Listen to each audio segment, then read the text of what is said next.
Hey, friend, living a joyful life doesn't just happen. It's a series of habits and intentional choices that will fill you to the point of overflow. Let's talk about how you can and should choose joy. Stay tuned.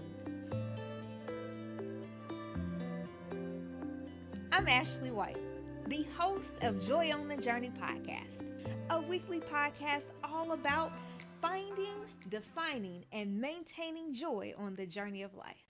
I have promised inspiring and encouraging interviews that will help you on this thing we call life. I've also promised to introduce to you some of the sweetest women I know who have made my life the better. And this week is none other than Miss Kendra Waters.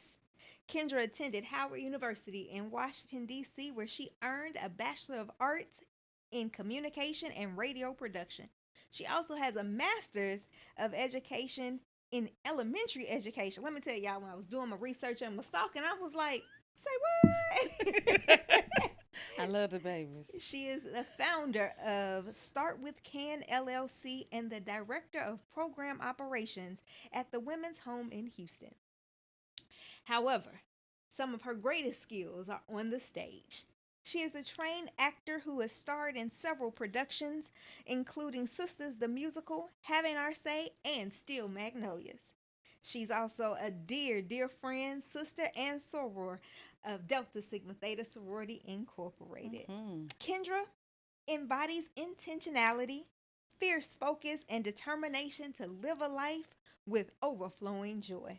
I have so look forward to having you on the Oh podcast. man, thank you, Ashley. It is my pleasure to be here. It really Oh, is. y'all. So in 2022, Mm-hmm. yes, Yes, we turned 40. we did. Wonderful year. A wonderful year. And Mm-hmm. Kendra threw this amazing 40th birthday. We'll throw in some pictures through here. I will have to. And one of the things that happened were people gave their tributes, their remarks of how you made an impact on their lives. Wow. And we sat in this room as person after person spoke about her character, spoke about her joy, how she has empowered them to make a difference in the world. And it's in that moment that I sat there going, what would people say about me?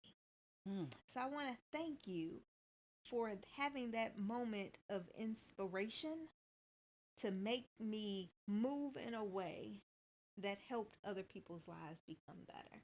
And one of those aspects is this podcast. So I want to thank you. Wow. Um, It's my pleasure. It yeah, was a pleasure to have you as a guest. And with you saying all of that, it takes me back to the things that people were saying. And so I'm forever grateful. Didn't know a lot of the things, and then other things that were shared.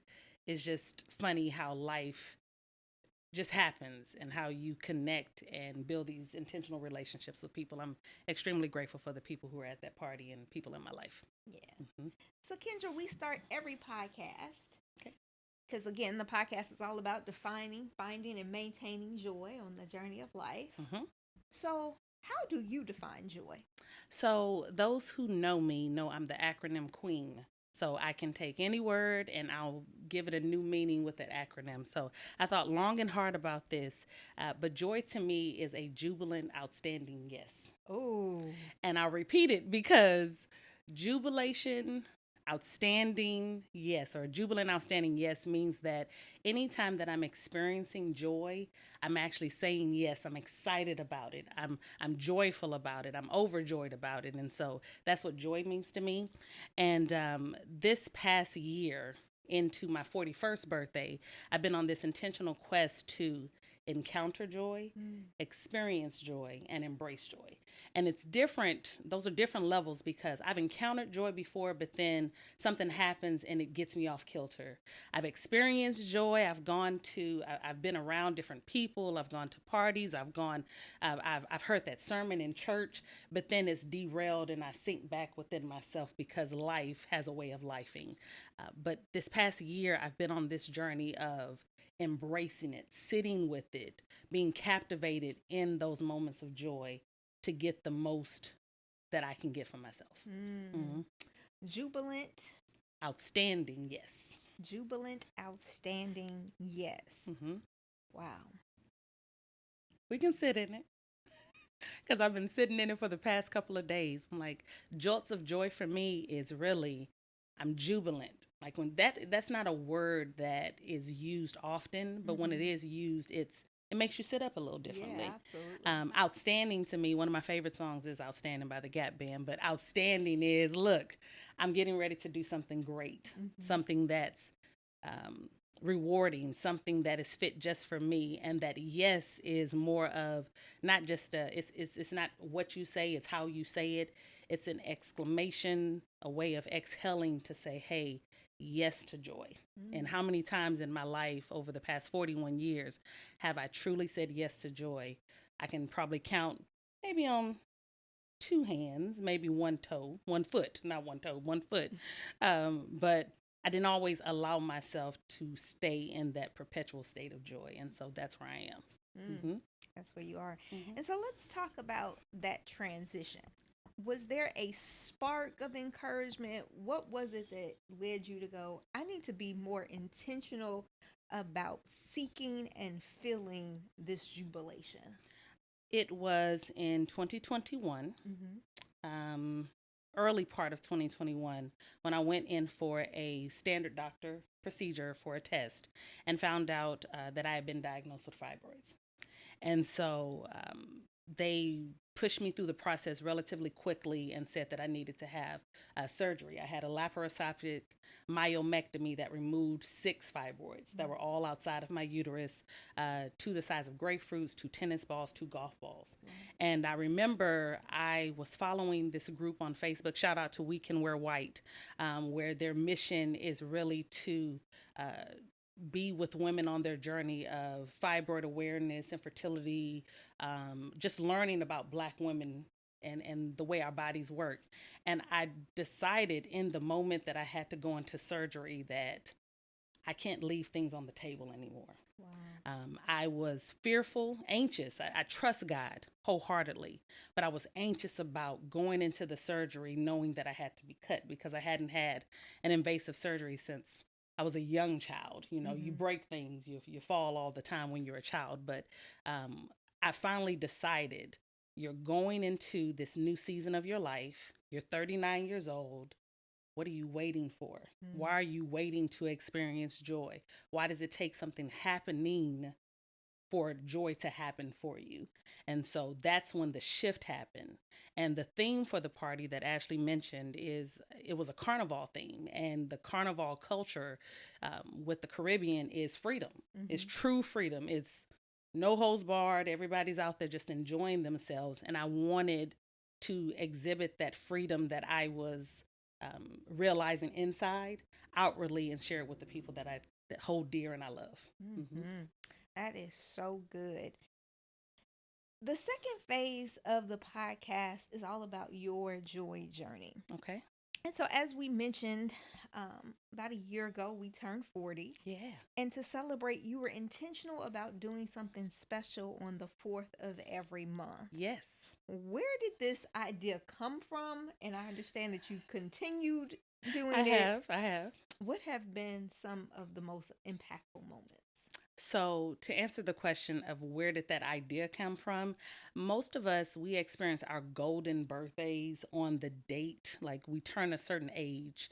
For me, my birthday is August 4th. So, I don't really remember what I was doing on my 4th birthday, which would have been my golden birthday. So, my next golden birthday is my 40th. So, it was Forward to 40, which was the campaign. And I decided that on the 4th of every month, I was going to write something. I was going to share pictures. I was going to express with the world, whether people read it or not, what I was dealing with to experience these jolts of joy. And so that was what started it. That's what triggered it.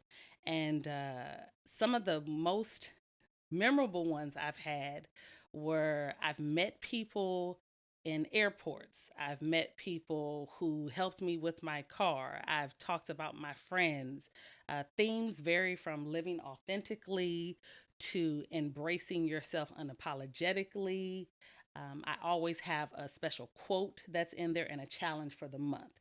And most people will think that I study long and hard on what my idea will be, and I really don't. I allow myself to be immersed in the joy of the day, and then that's how the posts come to me. Mm. That's great. Yeah. And I think it goes back to being intentional, For sure, of seeking something that is going to spark that yes.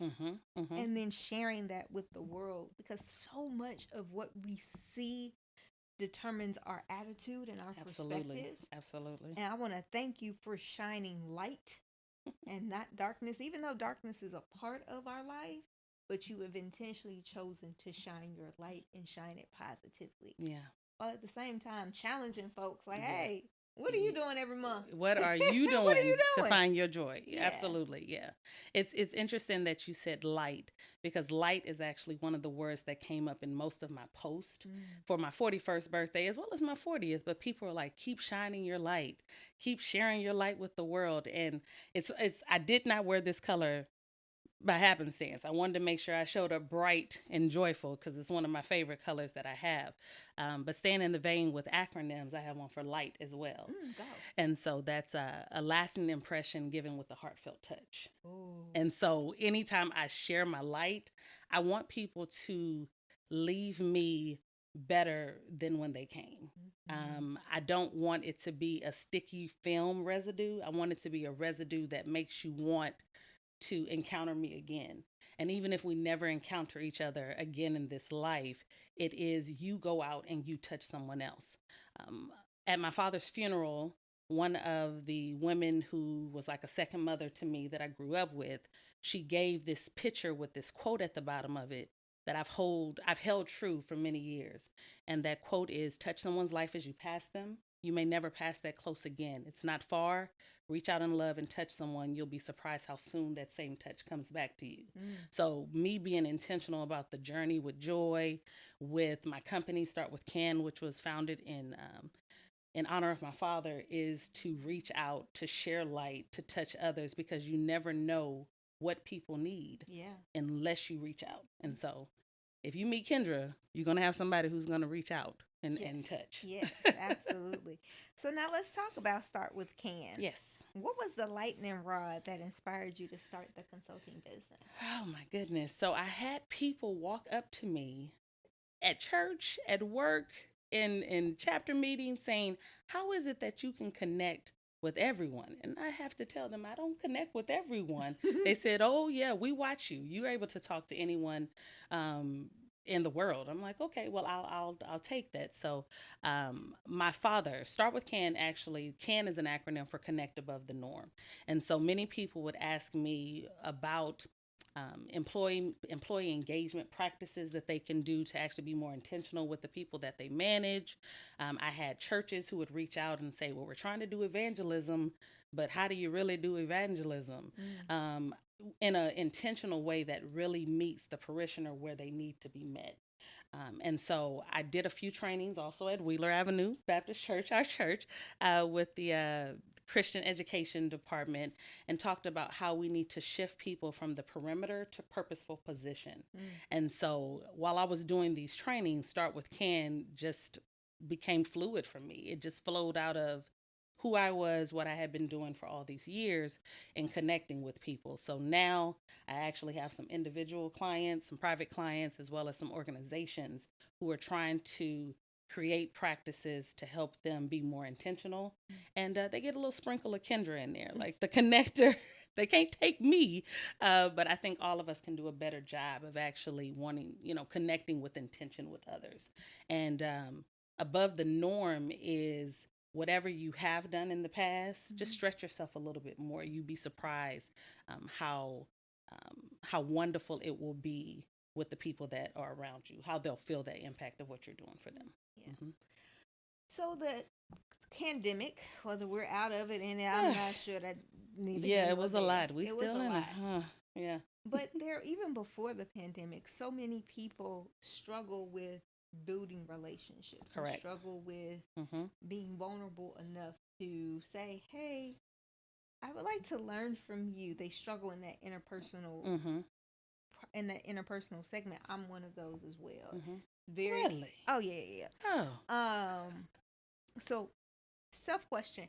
What advice do you have to give to someone that may be hesitant with starting a connection with someone? So connections are all around us. And so I understand people being hesitant to step out and walk into a crowd and say, hey, it's me, I'm here.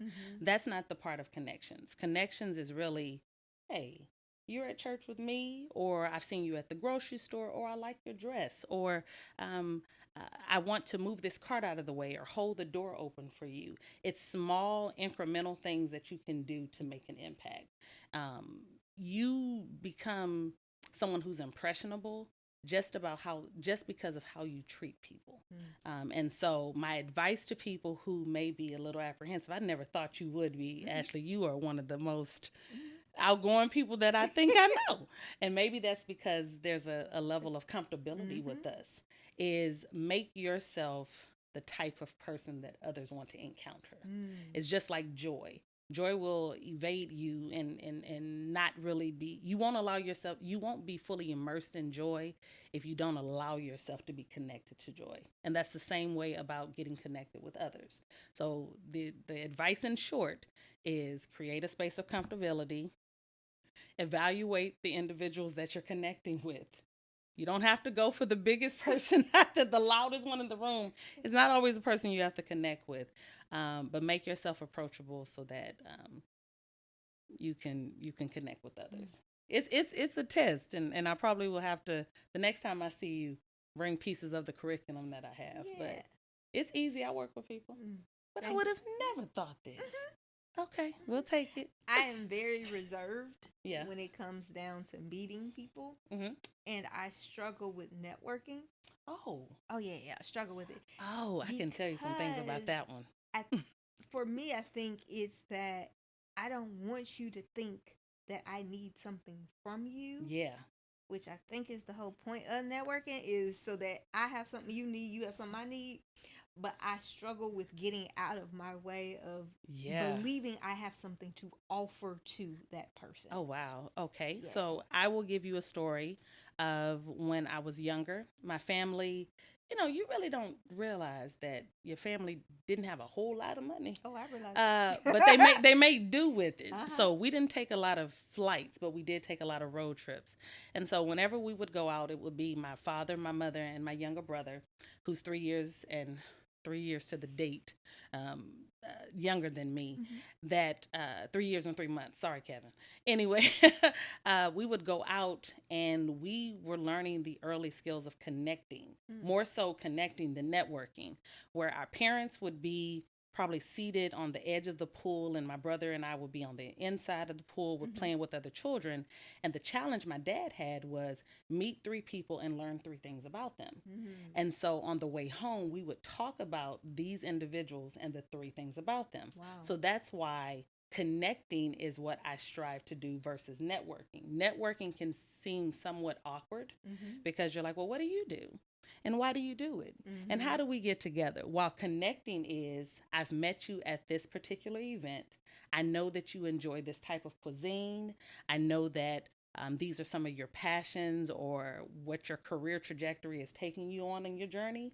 So the next time we meet, we actually are having a conversation versus something that seems forced. Yeah. So yeah, connecting is my thing more than networking. Networking has always been awkward, especially with cards. I learned from someone, if you don't have a card, they're like, well, you have one? Like, no, I just gave out my last one. But if you give me yours, I'll talk to you later. But networking is always odd. Yeah. You probably edit that out, but networking is not it. Sorry, networking people. Yeah.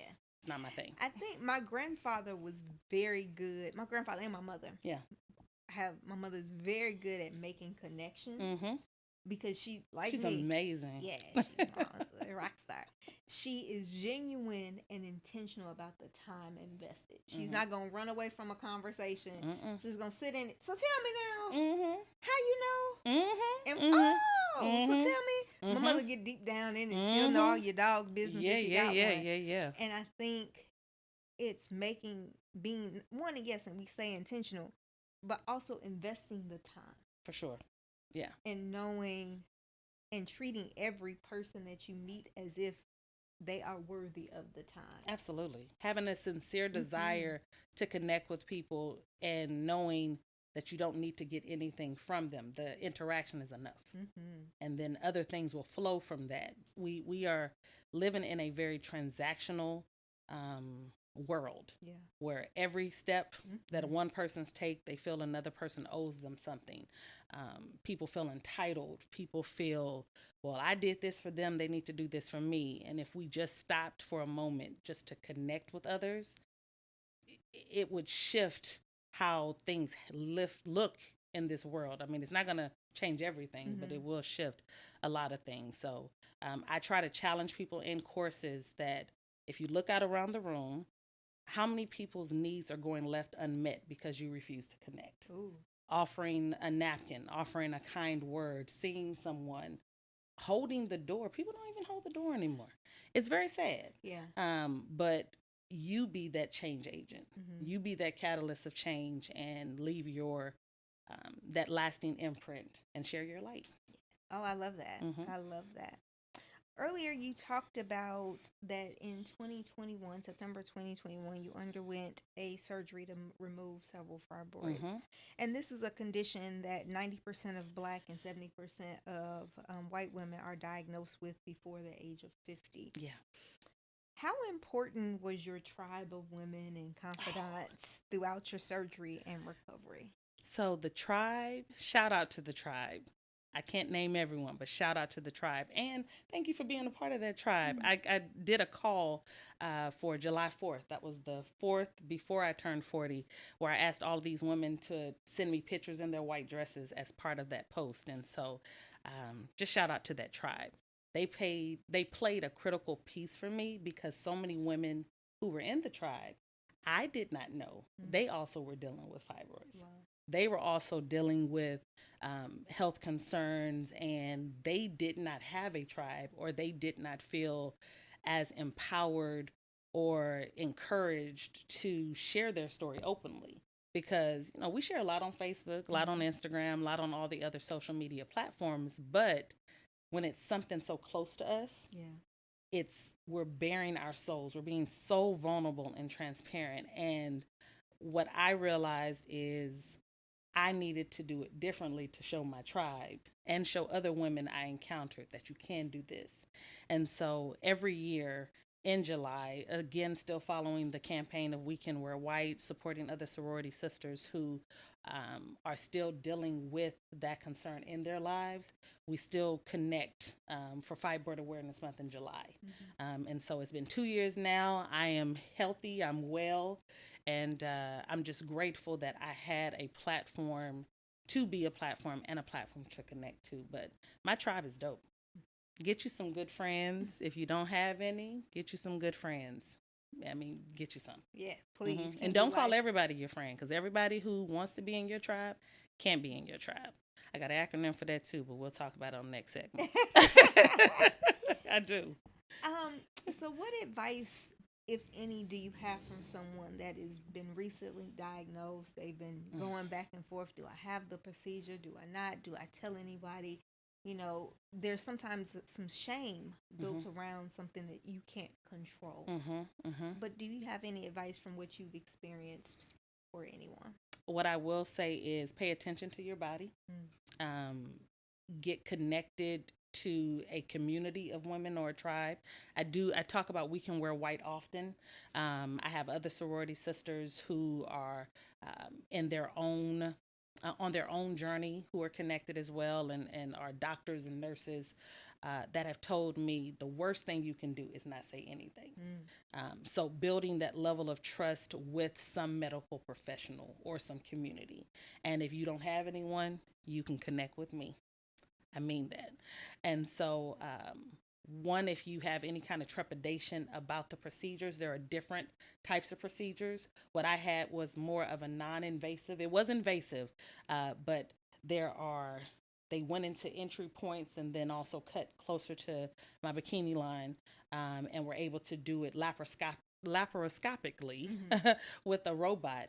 And then there's some that require more invasive with open myomectomies. They have uterine embolization, but what I encourage you to do is don't wait on it. Many women, as you shared with the statistics, they also deal with blood transfusions. Wow. And so there can be a lot of loss of blood. Luckily, I didn't have to deal with that. And my hospital stay was very short. But the best advice is connect to a community and say something, because you're not supposed to struggle. Having those extreme cramps, having that extreme debilitating pain that you can't get out of bed, that is not normal. And the doctor made sure to tell me that. And ever since the procedure, I, have continued to have my cycle, but it's not as painful. Yeah. It's just something I have to deal with once a month, luckily, but it's not painful. And you shouldn't just have to sit in pain. Yeah. Oh, that's good. Thank you so much for sharing. You're welcome. You also just celebrated an anniversary. I did. 8 years. I did. To your beloved. I did. Hey, Jay. How important has he been to your journey? Wow. Of joy or for total. Yeah. So this man sees things in me that I never even thought I could see in myself. So the support is there. I'm very, very grateful for that. I often say that my father sent him to me because I met him 6 years after my father passed. It makes 20 years this year, but their birthdays are a day apart. Oh, wow. They have very similar personalities, very similar attributes. He is someone who's extremely calm, gentle giant. Most people will see him. And then there's me, the bright, the bright, lovable, fiery type of individual. So anything that I've ever pursued or desire to pursue, he fully supports that. And I'm extremely grateful for that. Ever since our first date, the very next day I had play rehearsal. And so he's like, can we hang out? It's gotta be just a lunch because I have play rehearsal. And so since we've been together, I've been in probably about 6 productions.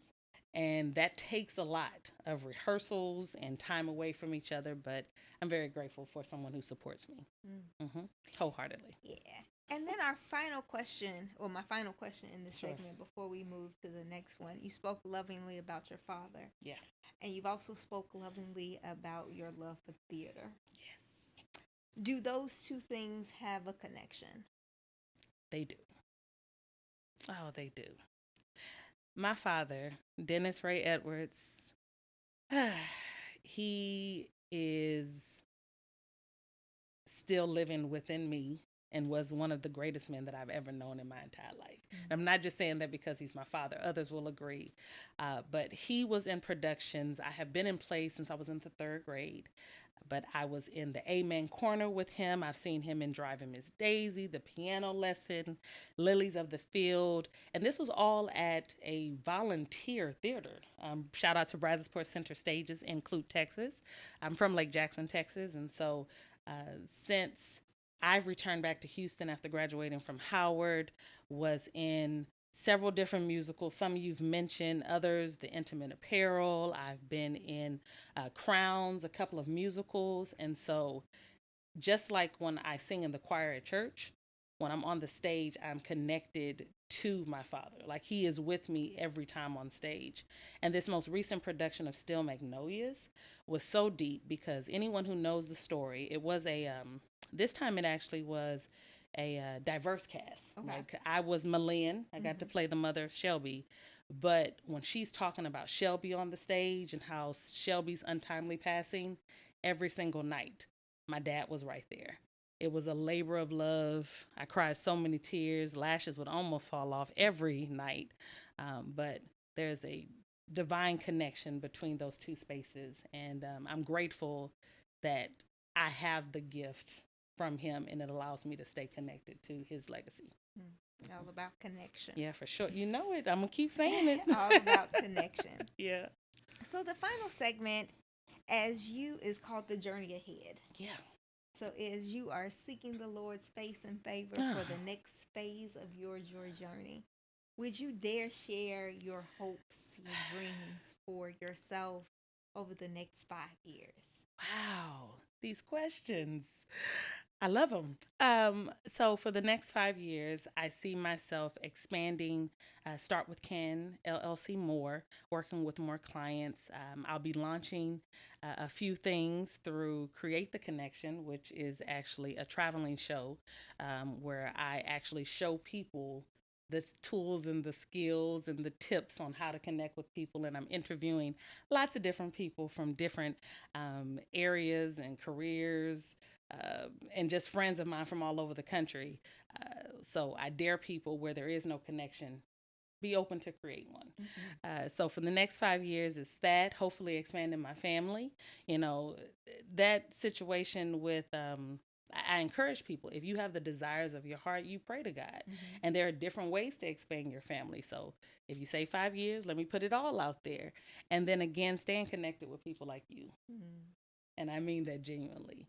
I know this is an interview with me, but I thank God every single day for on my joy journey, placing people like you, placing people like several of the people you've interviewed, that I just want to remain connected to them and keep doing God's work, whatever that may be. If it's doing more plays, if it's singing, if it's writing. I do write too. I haven't told people that. I do write poetry, and hopefully we'll write my book in the next 5 years. But Write the book. I don't know if it's going to be a poetry book, but I do have a work that I'd like to put out. But 5 years, I'll be 46.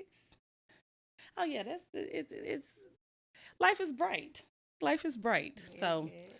I probably jumbled all through that, but lots of things that I'm prayerfully, because I'm on this intentional journey, I'm hoping to see them come to pass. Absolutely. And we believe that. Stand in agreement for that, because your light is perfect. Given with a heartfelt touch. I got to leave it. Leaving. Absolutely.